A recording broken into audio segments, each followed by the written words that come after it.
seen pastors who become bishops and they change, sometimes drastically.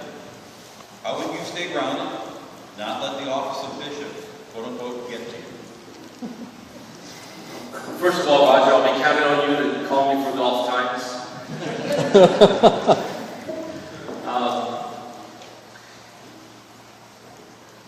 Who keeps me grounded is, as far as people, first of all, is my wife, and then also I would rely on my colleagues to do so as well. Through life, I've been through many different things, job changes, I've been divorced and remarried, and one of the things I've learned is we need to be authentic to who we are. And so I've kind of, like probably many people, been there, done that, tried to change, to do whatever you seem like to fit the job or the place. And I've come to the understanding that doesn't work. So I seek to be authentic to who I am. One of my pleasures I have right now for the last 6 years is being an internship supervisor. And one of the things that we talk about with the interns is how do you not allow this call that we have as pastors to change who you are and what you think you need to be, and how to be authentic, and to find those very people to keep you grounded, to keep you centered on who you are as a called pastor and in the gospel that calls you. So just we rely upon those colleagues and those good friends to do so. Thank you, Pastor.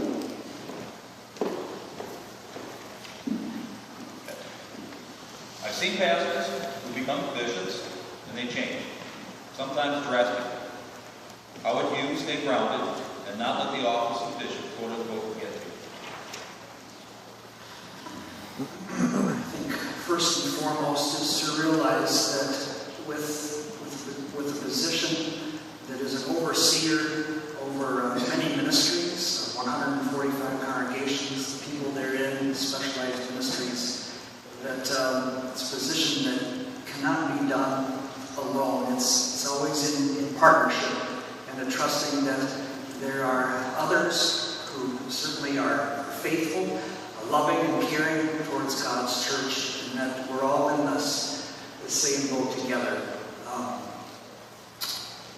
A deep prayer life, reading scripture, spiritual disciplines, being steady in those and disciplined in those. I have a very loving family who is supportive. My wife and I have a very good relationship. We bounce things off of each other.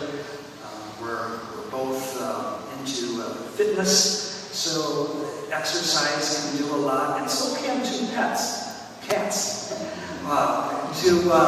I'm a Minnesota farm boy, and I think being out in the yard, close to the earth, working is a pastime, as well as just having something like pets take a little bit of the edge off, and pastimes that can be helpful. That's what I draw on first.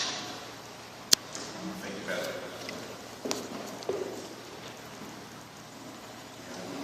One more.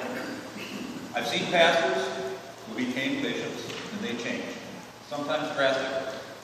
How would you stay grounded and not let the office of bishop, quote unquote, get to you? I set pieces already in place for myself as a pastor. We have a group of 4 to 5 individuals, depending on who's available at the time, who meet with me regularly each month, and their job is to tell me what they think. There's nobody else in the congregation who knows who they are. Their job is to be quite honest with me, and when I get a little maybe beyond myself, they're really quick to say, hey, wait a minute, Rob, this is what we're seeing. I want them to tell me what they see, so that doesn't happen.